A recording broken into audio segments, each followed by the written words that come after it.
Hi, this is Usha. Welcome to Rathod's IAS classes. Today in this lecture, we are going to see current affairs of 18th June 2021. In this lecture, we are going to discuss 7 topics which are very much relevant to UPSC. So, let's get started with our discussion and let us see first topic.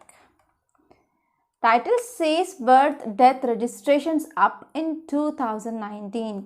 So, this article mainly talking about registrations of both birth and as well as death. And this article also saying some data. So that data will be useful whenever you are writing your mains answer. So this article mainly important regarding especially from mains, that too from GS paper 2 under governance and as well as even health. So now let us try to discuss this topic in a very great detail. So first of all, we are going to see why it is in news. So recently civil registration system came up with a report. So this report mainly analyzing level of registration of birth and as well as death. So this report mainly saying that there is overall improvement of this registration of birth and death in 2019 according to Vital Statistics of India. So this is report mainly released by the civil registration system. So because of this is in news. So now let us try to see what are some key highlights. So this report mainly says that level of birth registration that increased from 87.8% in 2018 to 92.7. Almost we can say there is a approximately 5% of increase of registrations of birth. And this report also says that death registrations also increased from 84.6% to 92%. And in 14 states and union territories, so they achieved 100% level of birth registrations. And in 19 states or union territories, they achieved the same level in cases of death. So if you're talking about some data, it mainly says that there is share of institutional birth that is about 81.2% and number of registered birth increased from 2.48 crores in 2019, that in earlier in 2018 it was just 2.33 crore. So we can see about 0.15 crore increase of registration regarding births. And if you're talking about among these birth, number of birth, female mainly contributes about 52.1%, male contributes for 47.9%. Now let us talk about sex ratio. Sex ratio in simple words, the number of girls they are born to 1000 boys. Okay. So normally sex ratio it is about 940. So please check what is the sex ratio in India.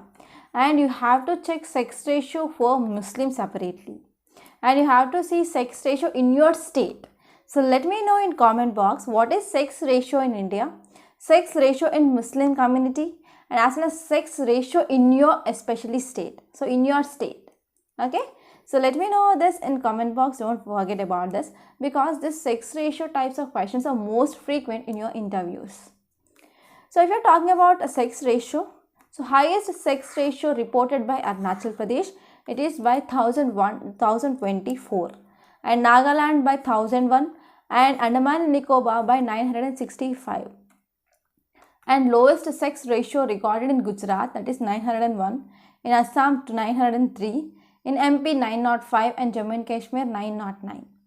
So infant deaths, okay, infant death means children deaths, okay. So in this infants in 11 states and union territories, they achieved more than 90% of registration of death within a prescribed period of 25 days. So to get birth certificate within 15 days, they need to apply for this, okay.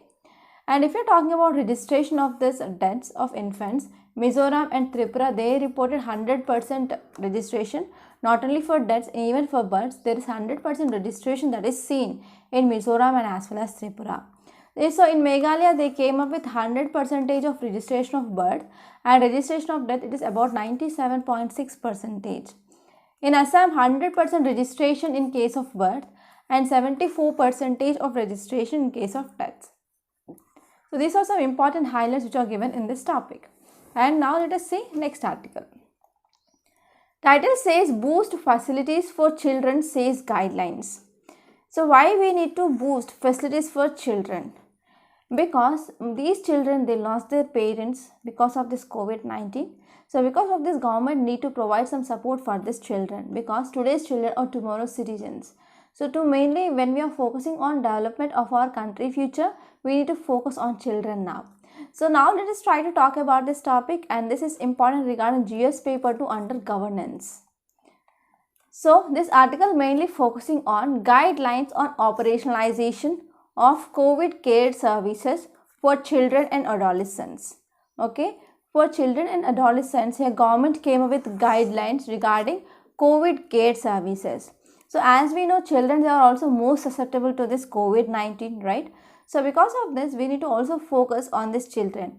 But one important thing we need to think about these children is, so most of these cases, number of this infections of this COVID-19, they are asymptomatic in children.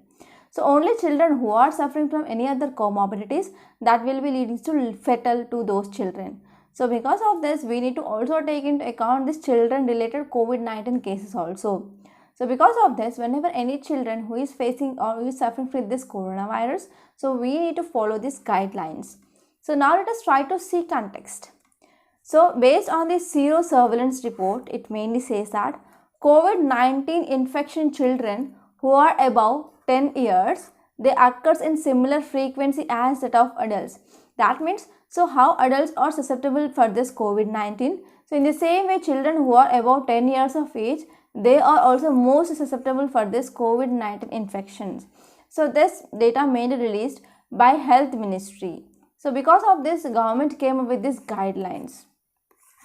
So if you see some more details, it mainly says that children, they have less severe disease than compared to that of adults, and many children who are asymptomatic actually, and some children are some mild symptoms like light fever or cough and cold that is seen here. So here, some people who are facing some other comorbidities, so in that children, they are mainly very dangerous. Okay, so because of this, we need to select those group of children who are having these comorbidities as a priority group for vaccination, and we need to provide vaccination for those children.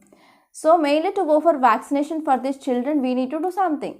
So we need to have a combined effort from private and as well as public sector.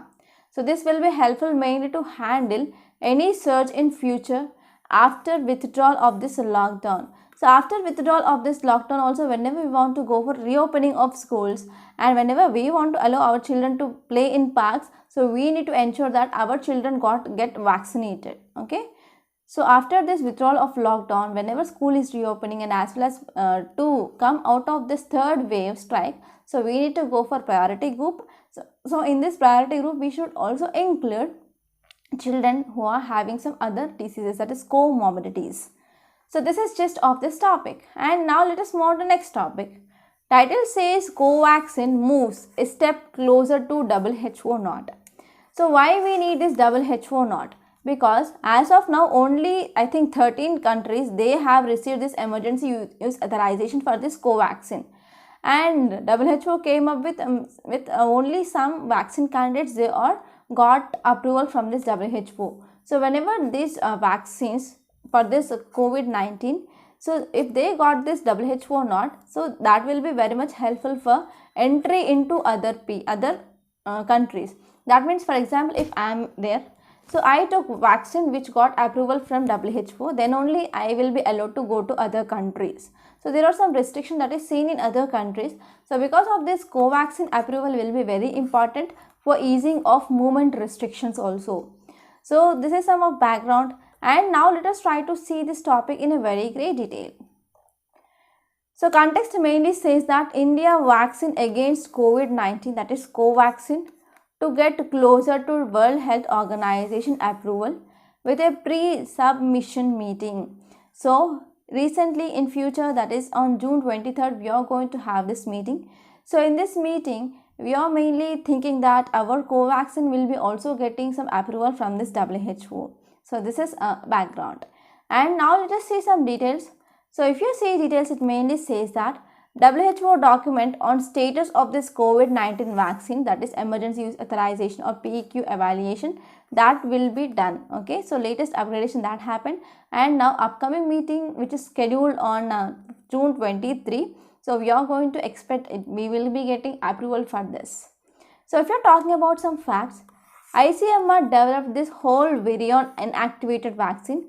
So name of that vaccine is Covaxin. So this Covaxin already received emergency use authorization mainly in 13 other countries. So if you see WHO after approval of this Covaxin, so what will be advantage? What will be significance? So it will be mainly helpful for big boost for Covaxin, and as well as it will pay a important way all those inoculated. So that will be also helpful to travel to many other countries. So if you are talking about what is this emergency use authorization, so this emergency use authorization means vaccines, medicines and some diagnostic tests and as well as medical devices, they require approval of regulatory authority before they can be administered. So in India, that authority which is giving permission is CDSCO. And approval which is mainly granted for an assessment of their safety and effectiveness, which is mainly based on data from trials. And this is a one of a long process. Okay, so whenever we want to go for designing and as well as when we want to ensure safety and efficacy of that drug, so it will be very long period. So because of this, if there is any public health emergency or national emergency that have arrived and we need fast approval of vaccines. For example, we also got this mumps vaccine emergency approval in 1966 itself. So this is gist of this topic. And now let us move on to next topic. Title says center opens 14 Disability Early Intervention Center. So this article mainly focusing on early intervention.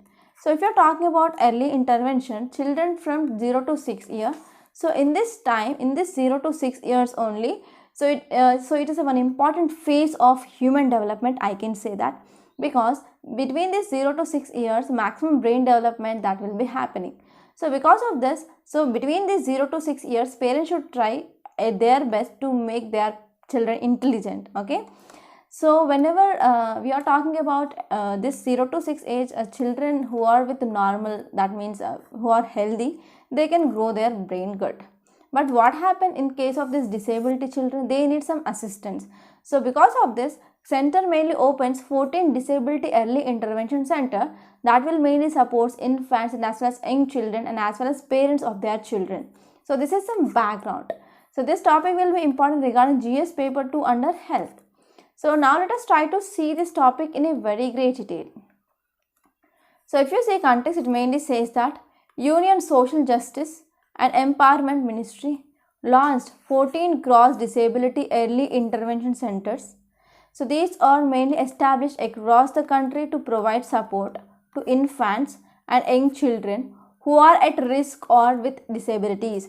So children who are with any risk of brain damage or anything, or we can say who are with disabilities. So for this people, our Union Minister, Union Social Justice and Empowerment Ministry, they inaugurated 14 centers. Okay, they are located at 7 national institute and there are 7 located composite regional centers of Department of Empowerment. Okay, so why we need this type of centers? So recent studies and as well as research studies, they mainly said that so early childhood development, that is between 0 to 6 years, that is very important and crucial for brain development.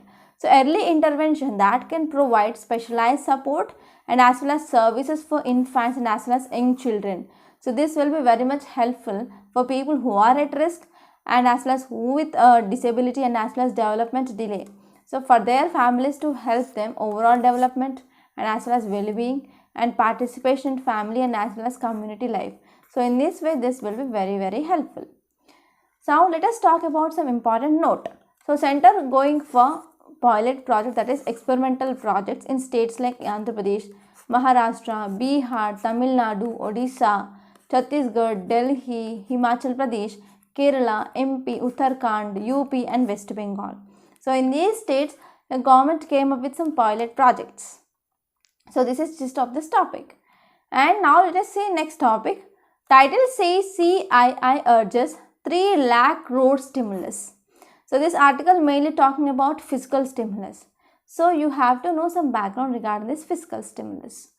So whenever our economy which is seeing contraction, so whenever economic contraction we are seeing, So because of this economic contraction, what happened? There will be no growth and no development that we can see. So in this economic contraction or economic crisis situation, here RBI will comes into picture, and as well as a government, central government will comes into picture. So RBI will take some steps mainly for revival of our economy, that is monetary policy. And government, whenever it is taking some steps, it is called as fiscal policy. So if you are talking about fiscal policy, government can increase spending and government can also decrease taxation. Okay. So in this way, whatever the steps which are taken by government, that will leads to increase in money supply in market, and finally that will leads to revival of demand in market. So this article mainly saying that we need to go for 3 lakh crore stimulus. This amount should be given by government. So this article will be important regarding GS paper 3 under economy. So now let us try to see this topic in a very great detail.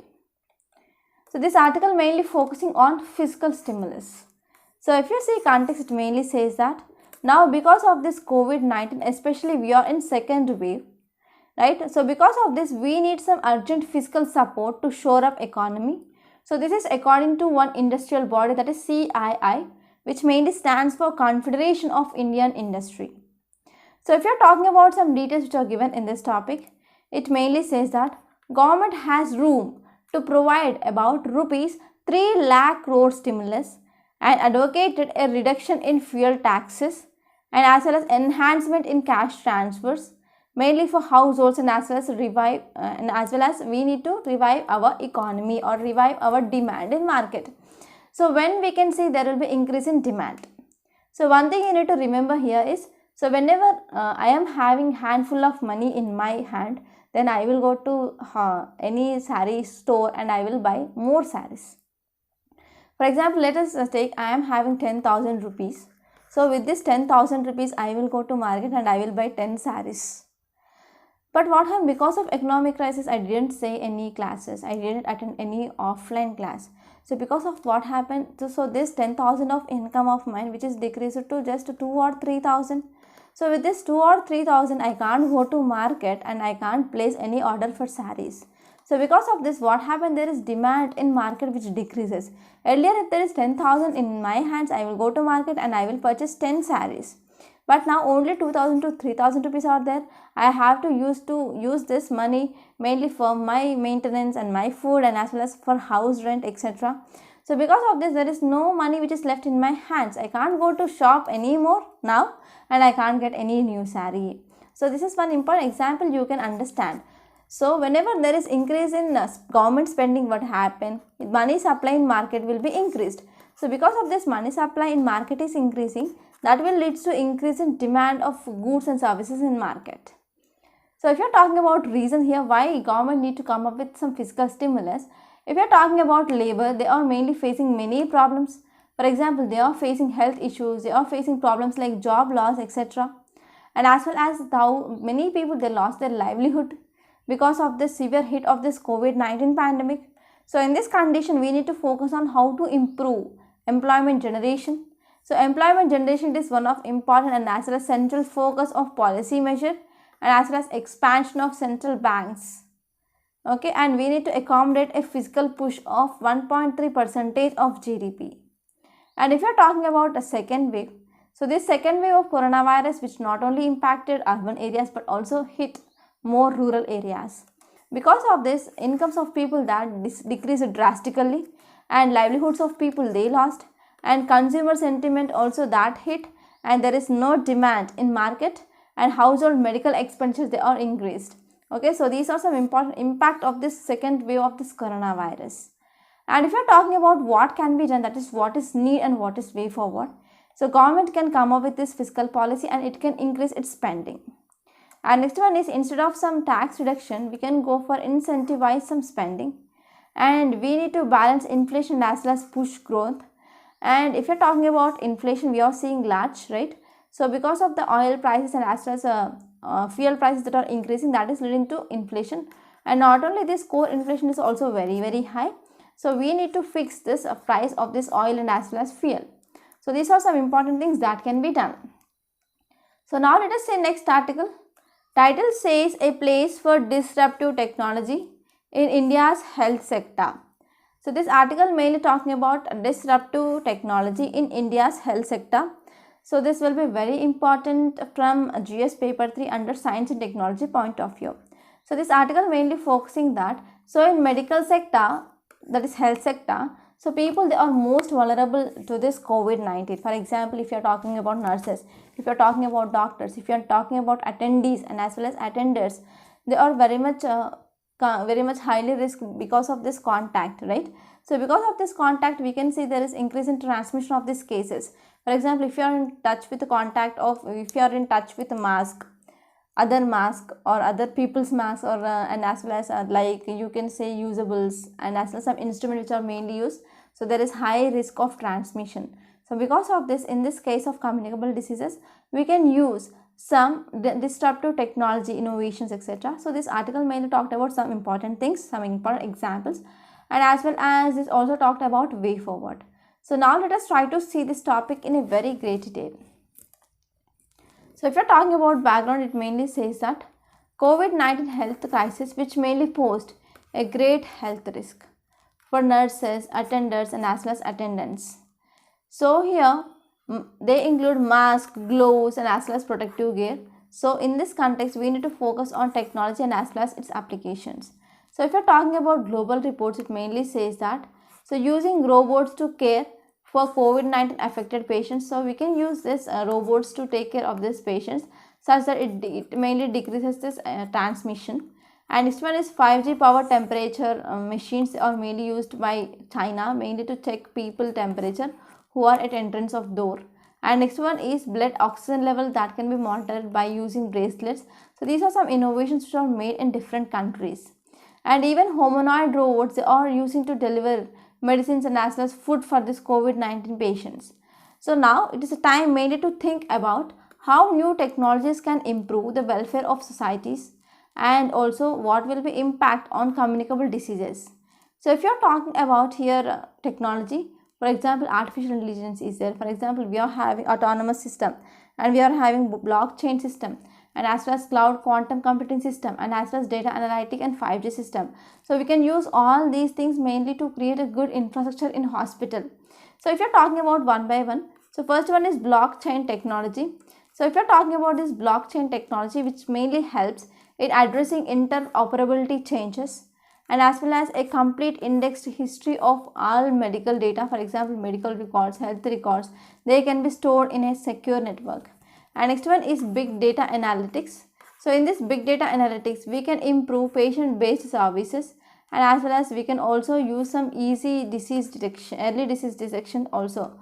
These are some important advantages of this big data analytics. So here hospital healthcare facilities, they can be also improved to the great extent whenever we are using this type of technology. And next one is medical autonomous system. So if you're talking about medical autonomous system, which mainly improves health delivery to great extent, so we can also go for using of this autonomous system. So autonomous critical care system and as well as autonomous intubation, autonomous cricothorny and as well as intervention procedure. So we can use them mainly to make our health delivery data with a great extent. And next one is cloud computing. So we can also use this cloud computing, which mainly facilitates collaboration and data exchange between doctors, departments, institutions and as well as medical providers.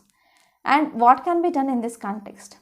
So if you see the first one, that is WHO. So World Health Organization came up with this universal health coverage. So under this universal health coverage, we can have a single most powerful concept that public health has to offer. And there is a powerful social equalizer and as well as it is also ultimate expression of fairness also. So here in this context, author mainly said that India needs to own by its digital health strategy and it need to work and as well as lead towards and universal health care coverage and personalized care. Okay, so this is the thing that can be done in India. And next one is effective national policies and as well as some robust health system. So they will be very much helpful mainly to fight regarding this pandemic. And next one is different community people like nurses, doctors, healthcare workers.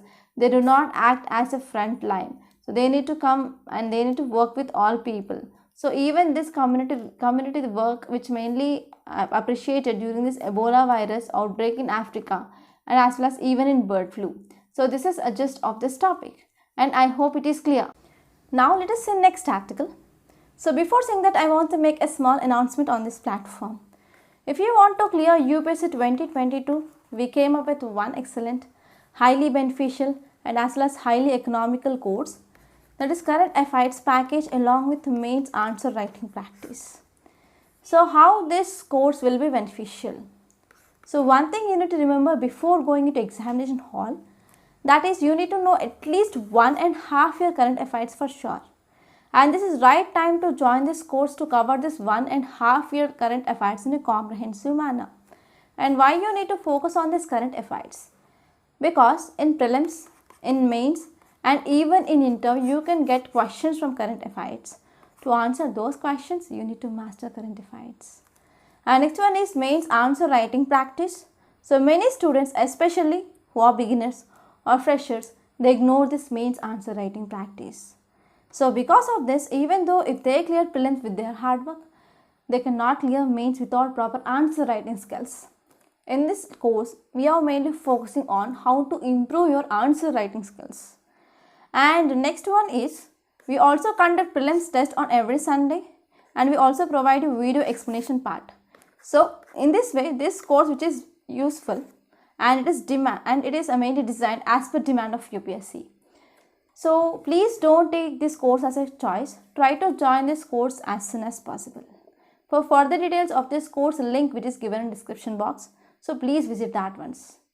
And if you want to talk to me directly regarding this course, you can call to this number 8074765513. Now let us move on to next topic. Title says recovery takes more than reforms. So this article mainly talking about economic recovery. So to bring back economy into first phase, so what can be done? So this article, it is a very simple article and also you know about this well, I think so. So now let us try to talk about this topic, and this topic is important regarding economy, which comes under GS paper 3. So now let us try to see this topic in a very great detail. So as we know, recently NSO data released. We also discussed in our earlier Hindu analysis.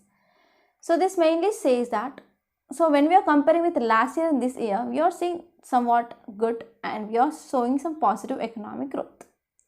Then what happened? Suddenly second wave of coronavirus that entered into our lives.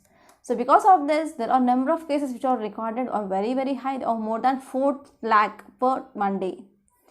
So in this condition, we imposed lockdowns, and as well as we restricted movement of people, and as well as many state governments, they came up with their partial lockdowns, partial curfews, night curfews, etc.